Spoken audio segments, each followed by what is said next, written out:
Hello बच्चों, welcome to के science academy. बच्चों, आज टॉपिक हम लोग डिस्कस करने वाले हैं क्लास 12th के केमिस्ट्री का फर्स्ट पार्ट, जिसमें चैप्टर 1 है सॉल्यूशंस। आज इस चैप्टर को बच्चों डिस्कस करते हैं। जिन बच्चों ने अगर आप लोगों ने मेरे चैनल को सब्सक्राइब नहीं किया है तो चैनल को सब्सक्राइब कर लो। और मैं फिजिक्स की भी वीडियो जो है फर्स्ट चैप्टर का ऑलरेडी अपलोड कर रखा हूँ फिजिक्स का, तो आप उस वीडियो को भी जाकर के देखो बच्चों। तो हम लोग शुरू करते हैं बच्चों सॉल्यूशन चैप्टर। तो देखो बच्चों, सबसे पहले स्टार्टिंग में है कि सॉल्यूशन का डेफिनेशन है कि सॉल्यूशन बेसिकली क्या होता है कि सॉल्यूट और सॉल्वेंट का होमोजीनियस मिक्सचर होता है। होमोजीनियस मिक्सचर मतलब एक बार मिक्स कर देने के बाद दोनों को अलग अलग फिजिकली हम लोग देख करके अलग अलग नहीं कर सकते, ठीक है। तो ये होता है होमोजीनियस मिक्सचर, ठीक है। तो अब ये जो होमोजीनियस मिक्सचर होता है वो होता है सॉल्यूट और सॉल्वेंट का।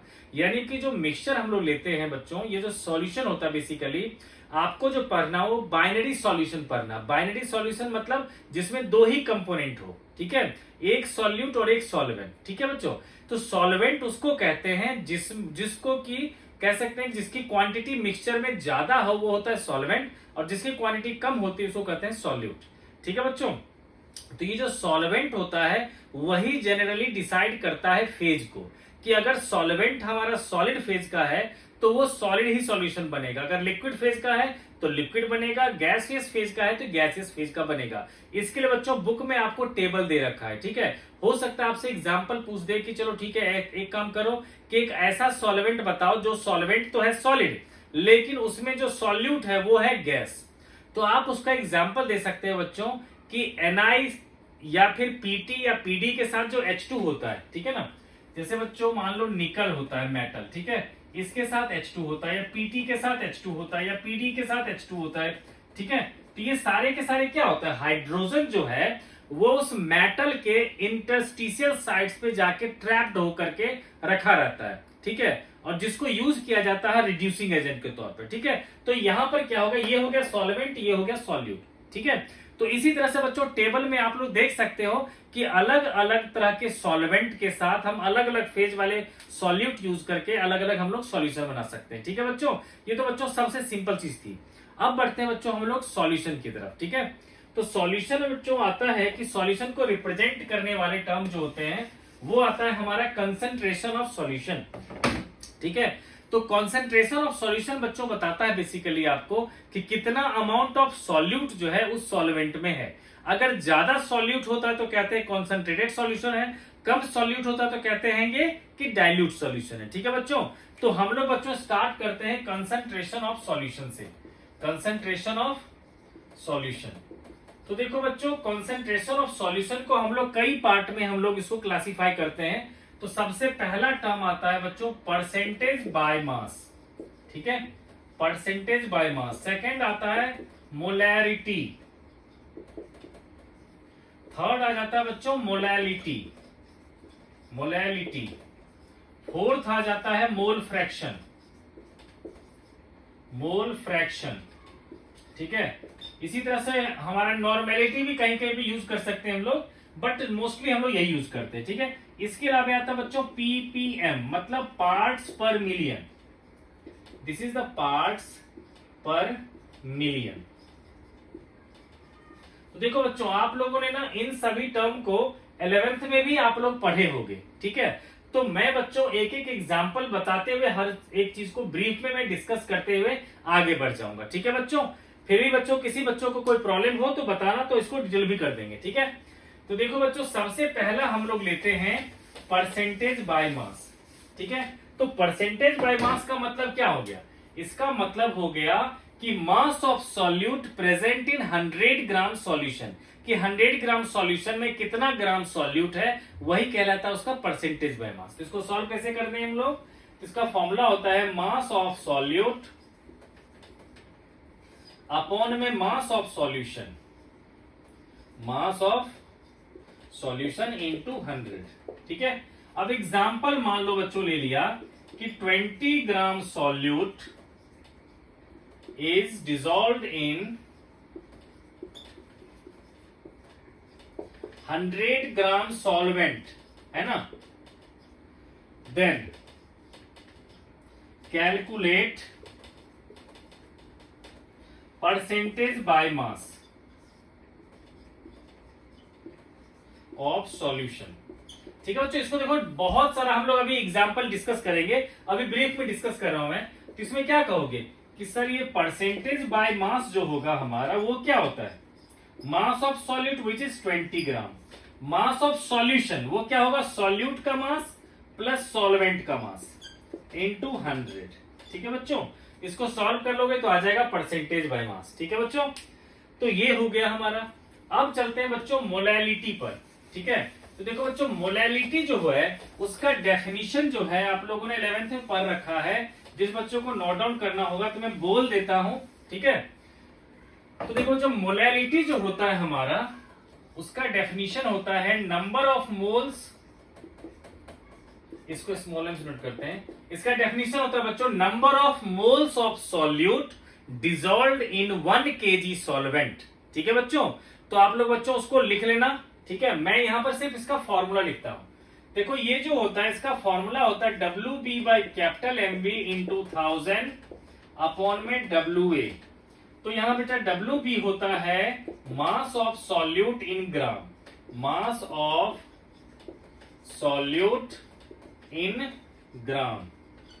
ठीक है बच्चों, और कैपिटल MB होता है molar mass of solute, molar mass of solute in gram.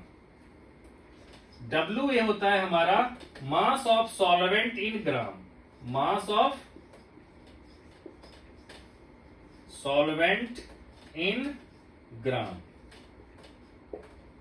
ठीक है बच्चों, तो ये होता है बच्चों मोलैलिटी का। ठीक है, कि हमें सॉल्वेंट का मास, ठीक है, जबकि डेफिनेशन क्या बताया मैंने कि number of moles of solute dissolve in 1000 gram of solvent. ठीक है, तो एक काम करता हूं बच्चों, मैं मोलैलिटी भी करवा देता हूं और फिर तीनों से रिलेटेड मैं एक क्वेश्चन कर दूंगा। ठीक है, तो देखो अब अगला है टॉपिक हमारा मोलैरिटी, मोलैरिटी जिसको कैपिटल M से डिनोट करते हैं। इसका डेफिनेशन होता है बच्चों number of moles of solute dissolved in 1 litre solution.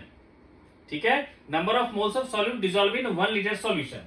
तो देखो इसका फॉर्मूला होगा WB over capital MB into 1000 upon में volume of solution in ml। ठीक है बच्चों, तो ये होता है बच्चों मोलैरिटी का। ठीक है, तो मोलैरिटी के लिए ना एक और फॉर्मूला आपको मैं चाहूंगा कि आप जान लो। ठीक है, उसको कहते हैं हम लोग डाइल्यूशन फॉर्मूला। ठीक है, डाइल्यूशन फॉर्मूला का मतलब क्या होता है बच्चों कि जैसे कि अभी आपके पास जो सॉल्यूशन है उसकी कुछ न कुछ वॉल्यूम होगी, उसकी कुछ न कुछ मोलैरिटी होगी। अगर उसमें आपने पानी डालकर उसकी वॉल्यूम को बढ़ा दिया तो ऑब्वियस सी बात है क्या होगा, मोलैरिटी चेंज कर जाएगा, है ना। तो इसी को कहते हैं डाइल्यूशन फॉर्मूला। इसमें पहले की मोलैरिटी M1 है, पहले की वॉल्यूम V1 है, बाद में जो मोलैरिटी हो गई वो है M2, बाद की वॉल्यूम V2 है। तो M1 V1 equals to M2 V2। ठीक है, और बच्चों ये जान लो कि ये जो होता है मोलैरिटी इंटू वॉल्यूम आता है हमारा नंबर ऑफ मोल्स। तो जब भी मुझे जरूरत पड़ेगा नंबर ऑफ मोल्स निकालने का तो मैं क्या करूंगा, मोलैरिटी इन वॉल्यूम कर देंगे। ठीक है, लेकिन नंबर ऑफ मोल्स निकालने के लिए बच्चा वॉल्यूम को लेना पड़ेगा हमें लीटर में। ठीक है, क्योंकि डेफिनेशन में आप लोग को पता है। इसके अलावा आप चाहो तो एक और फॉर्मूला भी लिख सकते हो कि मोलैरिटी होता है number of moles of solute upon में volume of solution in litre. ठीक है ना बच्चों, तो ये भी होता है हमारा। तो यहां से डायरेक्टली आ जाएगा volume of solution litre into molarity से निकल जाएगा number of moles of solute.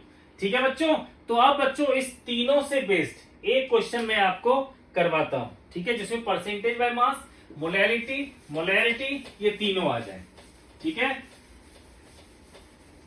तो मान लेते हैं बेटा कि जैसे कि क्वेश्चन ले लेते हैं। क्वेश्चन इस तरह से बच्चों शॉर्टकट में लिखता हूं, calculate molality and molarity of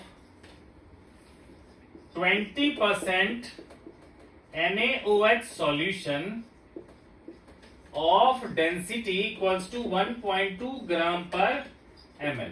ठीक है, ठीक है बच्चों, तो आपको कह रखा है कि मोलैरिटी दोनों निकालो जब 20% NaOH सॉल्यूशन है। देखो बेटा परसेंटेज बाय मास भी दे दिया और मोलैरिटी कैलकुलेट करनी, ठीक है। तब देखो इसको सॉल्व कैसे करेंगे। तो देखो बच्चों जब भी किसी क्वेश्चन में आपको दे रखा होगा परसेंट, तो देखो परसेंट के साथ जनरली लिख देता है W/W, यानी कि 100 ग्राम सॉल्यूशन में 20 ग्राम सॉल्यूट है ना। वेट में वेट का मतलब यही हो गया यहाँ पर कि 100 ग्राम में 20 ग्राम। अगर वेट बाय वॉल्यूम होता तो 100 ml सॉल्यूशन में 20 ग्राम सॉल्यूट है। V/V रहता है, इसका मतलब 100 ml में 20 ml है, ठीक है बच्चों। तो अब देखो जब भी हमें परसेंटेज बाय मास दे रखा होगा, है ना, दे रखा है यहाँ पर 20% NaOH सॉल्यूशन, तो ऐसे सिचुएशन में लेट कर लेंगे कि मास ऑफ सॉल्यूशन भी 100 ग्राम, ठीक है बच्चों। जब भी किसी क्वेश्चन में कहेगा 20% NaOH सॉल्यूशन, 30% HNO3 सॉल्यूशन, तो इन सभी जगह पे हम लोग क्या कर लेंगे, लेट कर लेंगे मास ऑफ सॉल्यूशन भी 100 ग्राम, ठीक है। फिर जितना परसेंटेज दे रखा होगा वो आ जाएगा सॉल्यूट का मास, ठीक है। तो यहां क्या करेंगे, सबसे पहले लेट करेंगे, let mass of solute be 100 gram. तो बच्चों जितना दे रखा है परसेंटेज वो क्या आ जाएगा हमारा, mass of solute. Then mass of solute, जिसको मैंने WB से रिप्रेजेंट किया है, ये कितना आ जाएगा, 20 ग्राम। अब बच्चों बताओ कि 100 ग्राम था आपका सॉल्यूशन और 20 ग्राम है सॉल्यूट, तो मास ऑफ सॉल्वेंट कितना हो जाएगा। इसको मैं W से A से लिखता हूं, तो क्या कहोगे, 100 माइनस 20 यानी कि 80 ग्राम, है ना बच्चों। तो ये निकल गया हमारा मास ऑफ सॉल्वेंट, ठीक है। अब देखो हमें मोलैलिटी तो यहीं से निकल जाएगी, ठीक है। तो फर्स्ट पार्ट में आपको क्या रखा, मोलैलिटी निकालो, ठीक है। तो मोलैलिटी के लिए क्या लेते हैं हम लोग, स्मॉल m। ये क्या होता है, mass of solute by molar mass of solute into 1000 upon में मास ऑफ सॉल्वेंट इन ग्राम, ठीक है। तब होगा क्या बच्चे, मास ऑफ सॉल्यूट कितना है, 20। अब देखो NaOH के लिए बच्चों मोलर मास चाहिए, तो सोडियम का होता है 23, ऑक्सीजन का होता है 16, हाइड्रोजन का होता है 1, तो टोटल कितना हो गया, 40 इंटू 1000 अपॉन में मास ऑफ सॉल्वेंट कितना आया था, 80, ठीक है। तो अब देखो क्या होगा, 22 जा, ठीक है, 10 से 10 कैंसिल कर दिया, 2 से हो गया ये हमारा 500, है ना। तो 500 बाय 8 सॉल्व कर लो, तो मेरे ख्याल से आ जाएगा ये 1 जो भी आएगा 61 पॉइंट समथिंग आ जाएगा, उतना आ जाएगा मोलैरिटी, ठीक है बच्चे। देखो अगर 4 से फर्दर करेंगे तो 4 2 जा 4, 125 जा, यानी कि 125 बाय 2 यानी कि 2 6 जा 62.5 आ जाएगा हमारा मोलर सॉल्यूशन, ठीक है बच्चों। अब देखो बेटा क्या है कि हमें चाहिए मोलैरिटी, तो मोलैरिटी के लिए क्या चाहिए, WB by capital MB into 1000, ये तीनों चीजें तो मिल गया, ठीक है। अब मोलैरिटी के लिए चाहिए यहां पर वॉल्यूम ऑफ सॉल्यूशन, ठीक है।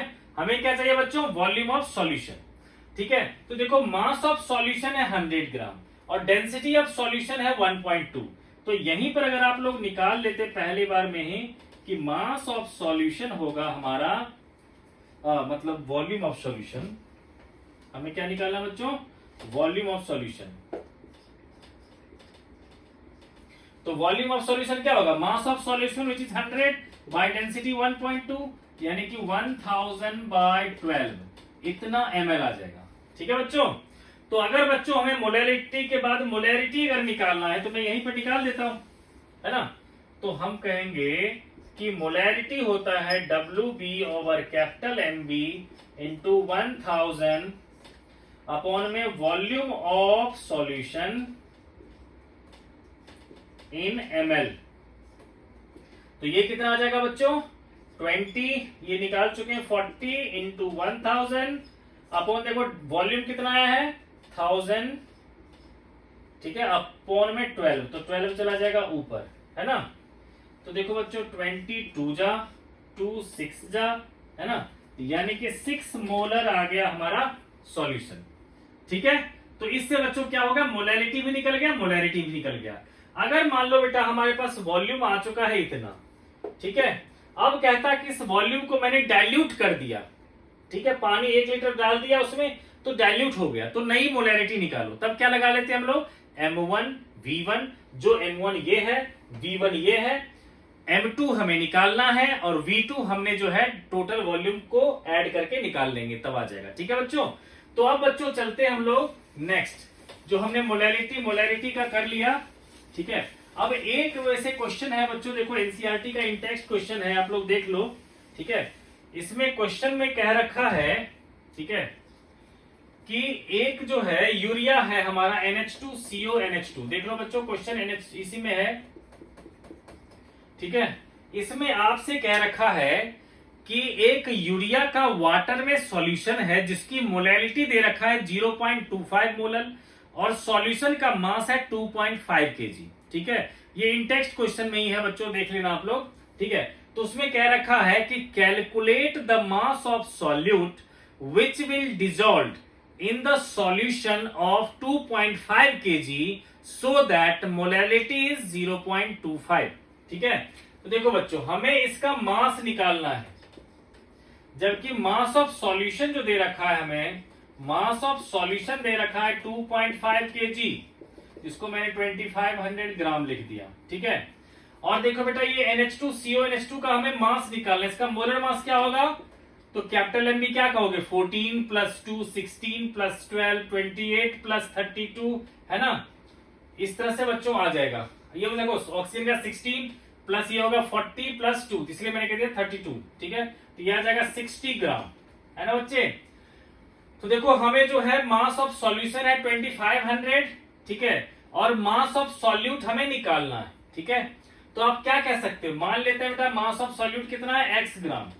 ठीक है, और सॉल्यूशन का मास है 2500 ग्राम, तो मास ऑफ सॉल्वेंट फिर कितना हो जाएगा, कहोगे कि सर मास ऑफ सॉल्वेंट जो होगा वो होगा सॉल्यूशन का मास माइनस सॉल्यूट का मास, है ना बच्चों। तो ये आ गया बेटा हमारा मास ऑफ सॉल्वेंट, जिसको हम लोग WA भी लिखते हैं, है ना, और ये आ गया WB। तो अब देखो मोलैरिटी कितना दे रखा है इसका जो मोलैरिटी दे रखा है, मोलैरिटी ये दे रखा है बच्चों 0.25 मोलर। तो कहोगे कि मोलैरिटी का फॉर्मूला होता है WB अपॉन में कैपिटल MB इंटू 1000 अपॉन में WA।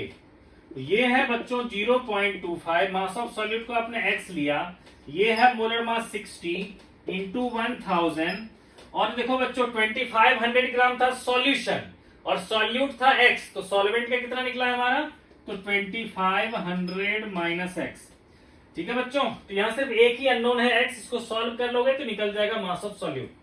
ठीक है, अब बच्चों इससे रिलेटेड जो है एक क्वेश्चन मैं आपको करवाता हूं, बैक एक्सरसाइज का 6th क्वेश्चन। ठीक है, तो देखो बेटा उस क्वेश्चन में क्या है उसको बता देता हूं। ये बेटा बैक एक्सरसाइज का 6th क्वेश्चन है। ठीक है, आप लोग बुक में देख लेना एनसीईआरटी में। ठीक है, उसमें क्या कहता है वो बताता हूं। देखो क्वेश्चन में ये कह रखा है कि आपको जो एक HCl सॉल्यूशन है 0.1 मोलर HCl सॉल्यूशन, ठीक है, इसकी वॉल्यूम फाइंड करनी है। ठीक है, कि what will be the volume of HCl ऑफ 0.1 molar solution will require to neutralise the 1 gram equimolar mixture. ठीक है, 1 gram equimolar mixture of Na2CO3 and NaHCO3। मैं ठीक से बच्चों फिर से बताता हूं, हमारे पास ना एक जो मिक्सचर है उस मिक्सचर का मास है 1 ग्राम। ठीक है, जिसमें से इक्वल मोल है Na2CO3 का और NaHCO3 का। इसी 1 ग्राम में दोनों का मास है और दोनों के मोल्स भी क्या है, इक्वल है। मास इक्वल नहीं है लेकिन मोल्स दोनों के इक्वल है। ठीक है, लेकिन दोनों के मास का सम क्या है, 1 ग्राम। तो कह रखा है इसको न्यूट्रलाइज करने के लिए HCl के 0.1 मोलर सॉल्यूशन का कितना वॉल्यूम हमें चाहिए। ठीक है बच्चों, तो देख लेना बेटा कैसे करते हैं।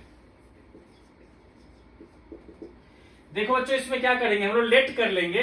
ठीक है, कि let the mass of Na2CO3 be x, let mass of Na2CO3 equals to x gram, then mass of NaCO3 क्या होगा, NaHCO3 क्या होगा बच्चों? तो 1 माइनस एक्स ग्राम। ठीक है, मास ऑफ Na2CO3 हो गया x ग्राम, तो मास ऑफ NaCO3 क्या हो गया? 1 माइनस एक्स।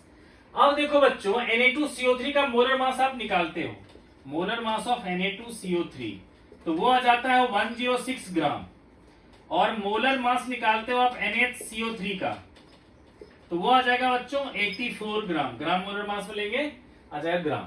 ठीक है, अब देखो कह रखा है इन दोनों का मोल्स इक्वल है, तो मोल्स कैसे निकालते हैं? जब हमें मास पता हो तो मास बाय मोलर मास कर देंगे तो आ जाएगा इसका मोल। अब कहोगे कि since number of moles of Na2CO3 equals to number of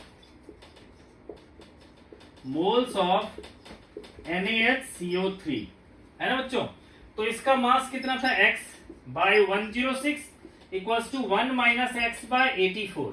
ठीक है बच्चों, क्रॉस मल्टीप्लाई करेंगे तो 84x equals to 106 minus 106x। तो यहां से बच्चों सॉल्व कर लोगे तो x की वैल्यू आ जाएगा 106 बाय 190। ये आ गया बेटा मास ऑफ Na2CO3। ठीक है, अब देखो बच्चों, हमें जो है मोल्स की जरूरत पड़ेगी इस दोनों की। ठीक है, तभी तो हम HCl से कंपेयर कर लेंगे, तो दोनों के मोल्स निकाल लेते हैं। और अच्छी बात क्या है कि दोनों के मोल्स इक्वल है, किसी एक का निकालेंगे तो वही दूसरे का भी होगा। तो अब कहोगे आप number of moles of Na2CO3 equals to क्या होगा? मास ऑफ Na2CO3 अपॉन में मोलर मास ऑफ Na2CO3।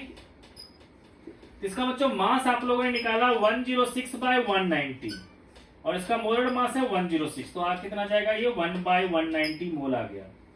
ठीक है, और यही आ जाएगा number of moles of NaHCO3 के लिए भी।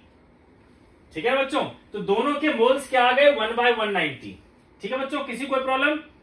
तो अब देखो बच्चों, अब हम क्वेश्चन को सेकंड पार्ट में ले जाते हैं, जब HCl इसको रिएक्ट करवाएंगे।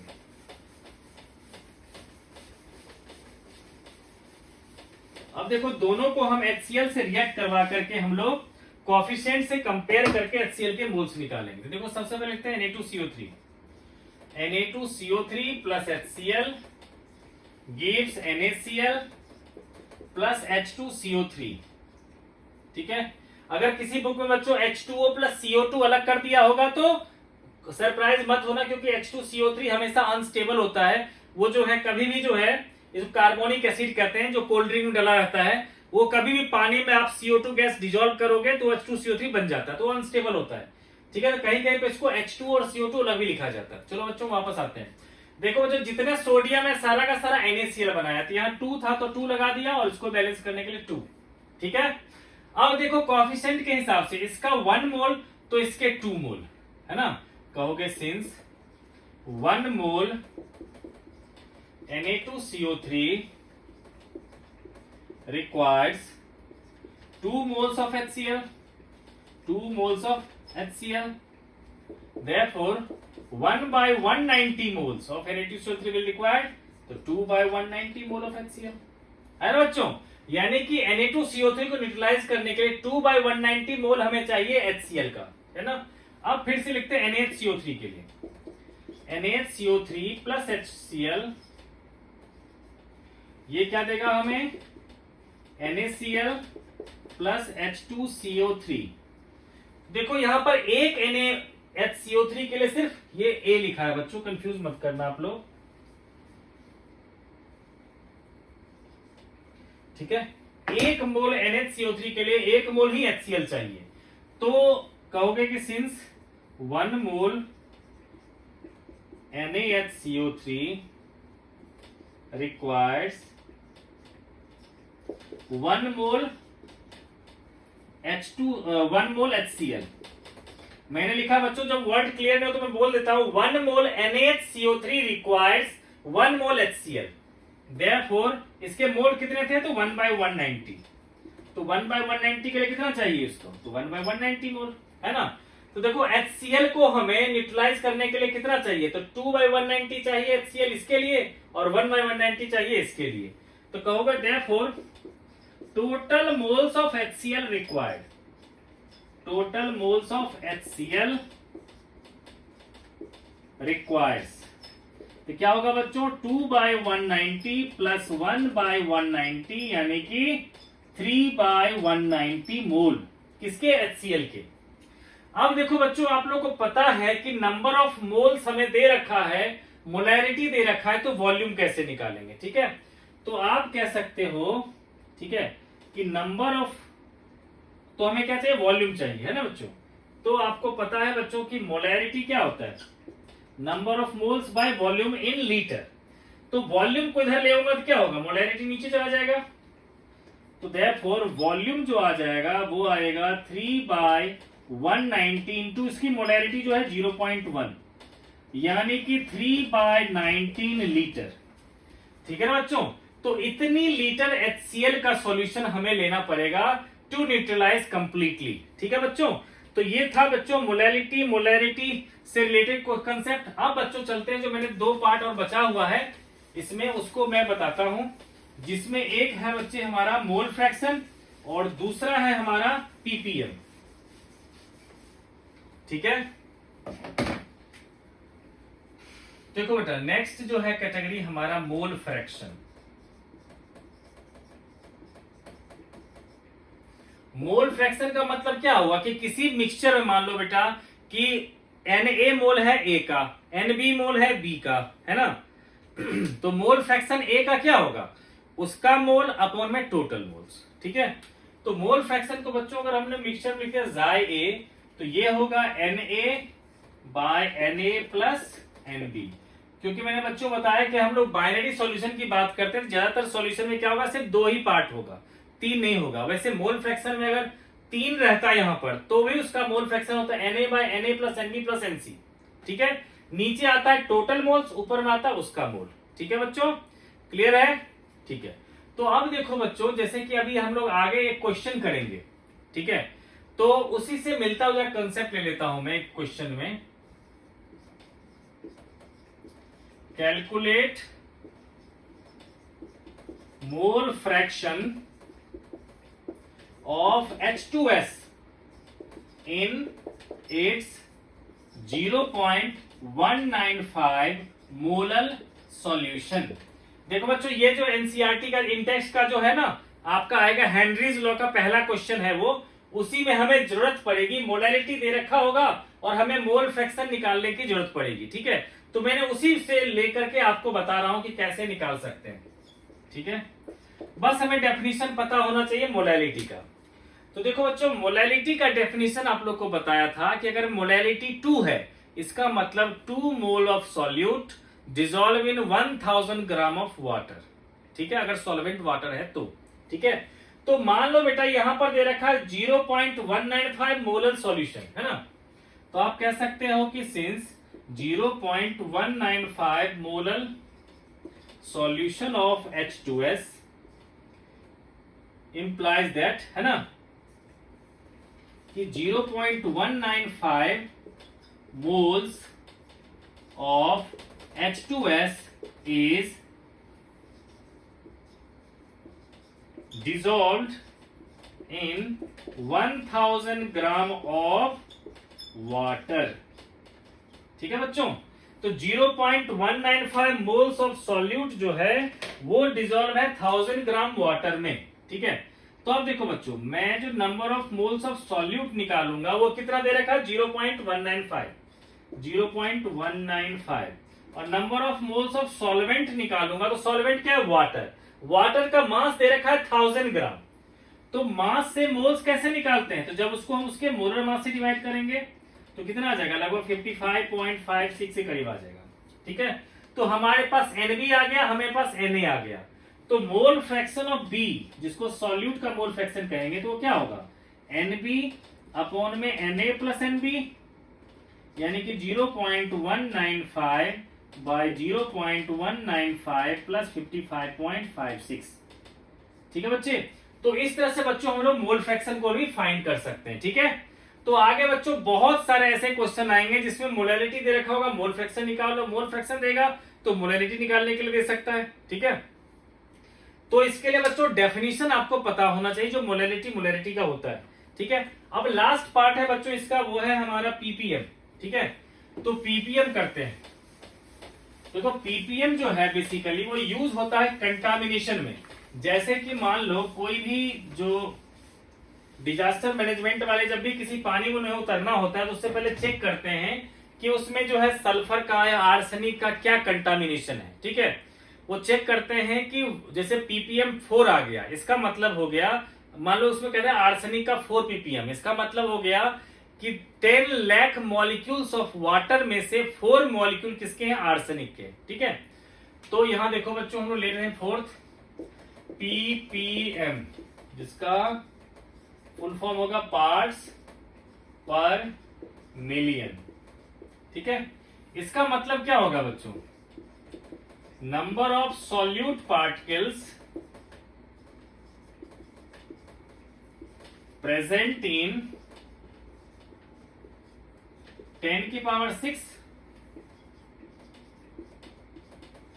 मॉलिक्यूल्स ऑफ सॉल्यूशन, कि number of solute particles present in 10⁶ molecules of solution. ठीक है बच्चों, तो देखो बेटा एनसीईआरटी के बैक एक्सरसाइज में ये क्वेश्चन जो है आपको 8th या 9th नंबर पे क्वेश्चन मिलेगा आपको। उस क्वेश्चन में क्या कह रखा है कि एक क्लोरोफॉर्म जो है वो जो है कार्सिनोजेनिक मतलब कैंसर कॉजिंग है, और इसकी जो वाटर में जो दे रखा है पीपीएम, वो दे रखा है क्लोरोफॉर्म का 15 पीपीएम दे रखा है हमारा क्लोरोफॉर्म। ठीक है बच्चों, CHCl3। तो आपसे पूछ रहा है 2 पार्ट, पहले पूछ रहा है परसेंटेज बाय मास निकालो, दूसरे पार्ट पूछ रहा है आपसे कि मोलैलिटी निकालो।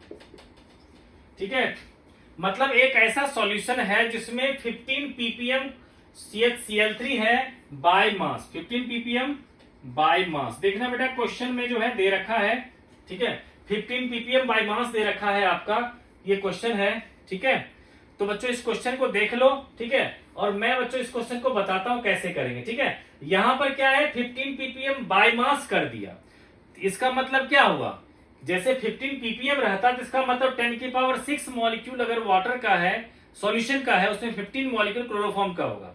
लेकिन यहां पर बाय मास कर दिया तो हमें क्या लेना पड़ेगा कि इसका मतलब 10⁶ ग्राम सॉल्यूशन में 15 ग्राम क्लोरोफॉर्म है। ठीक है बच्चों, तो अब देखो इसको कैसे करेंगे। तो सबसे पहले बच्चे हमसे निकालना है, हम कहेंगे 15 ppm by mass implies that 10⁶ gram of solution has 15 gram of CHCl3, है ना बच्चों। तो देखो बेटा, तो पहली बात में आपको क्या निकालना, परसेंटेज बाय मास, है ना।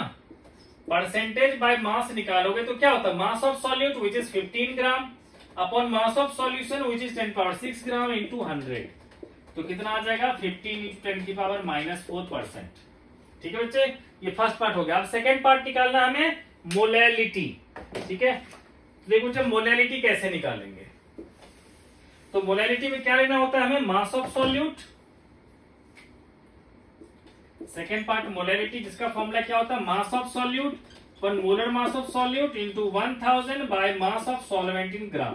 तो जब मास ऑफ सॉल्यूट कितना है 15, मोलर मास देखो क्लोरोफॉर्म का कितना होगा 12 + 1 हो गया 13, और Cl का होता 35.5, उसके 3 है तो कितने हो जाएंगे 106.5 + 13 यानी कि 119.5 इंटू 1000 अपॉन में 10⁻⁶ - 15।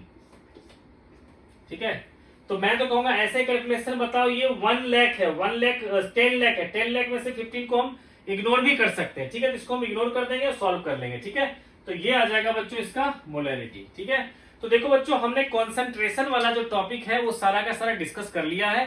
फिर भी बच्चों किसी को कोई प्रॉब्लम हो तो पूछ सकते हो। अभी हम लोग आगे बढ़ते हैं, चलते हैं बच्चों की सॉल्यूशन पे। सॉल्यूशन में जो सॉल्युबिलिटी होती है, ठीक है, तो उस पर क्या इफेक्ट पड़ता है टेम्परेचर और प्रेशर का। हमने कॉन्सेंट्रेशन डिस्कस कर लिया, अब चलते हैं हम लोग। तो देखो सबसे पहला लेते हैं सॉल्यूशन लेते हैं हम लोग।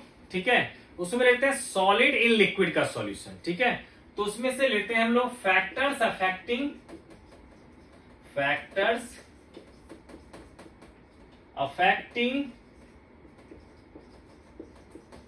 solubility of solid in liquid।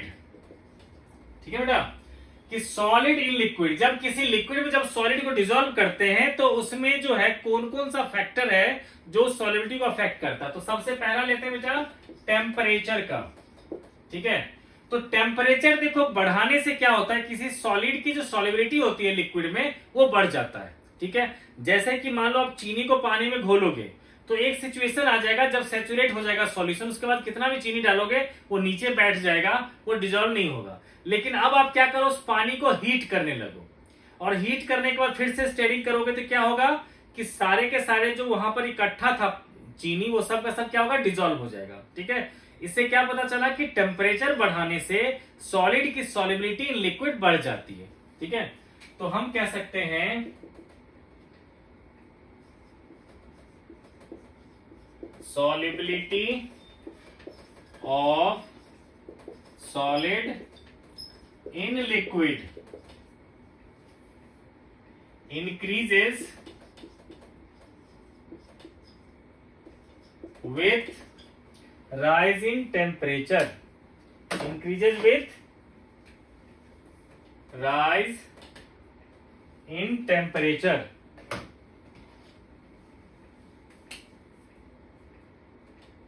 ठीक है, increases with rise in temperature, rise in temperature. ठीक है बच्चों, मैंने लिखा है solubility of solid in liquid increases with rise in temperature. ठीक है बच्चों, सेकंड फैक्टर आता है प्रेशर का। तो यहां लिखोगे there is no effect of pressure, there is no effect of pressure change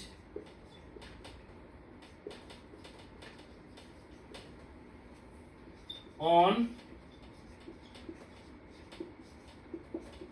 solubility of solid in liquid।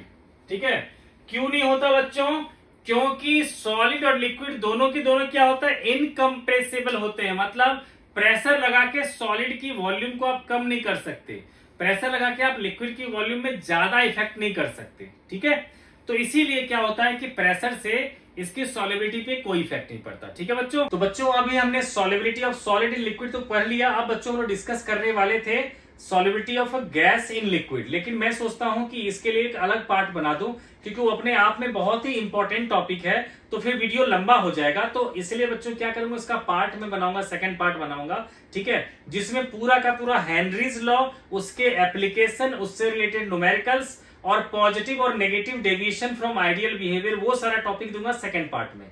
ठीक है बच्चों, तो फर्स्ट पार्ट में बच्चों यही चीज कर रहे हैं, मैंने दे दिया है आपको, जिसमें कि जो कुछ चीजें ऐसी हैं जो आप लोग पहले पढ़ भी चुके हो। ठीक है बच्चों, तो आप मेरे चैनल को सब्सक्राइब कर लो, हम लोग सेकंड पार्ट में मिलते हैं आपसे।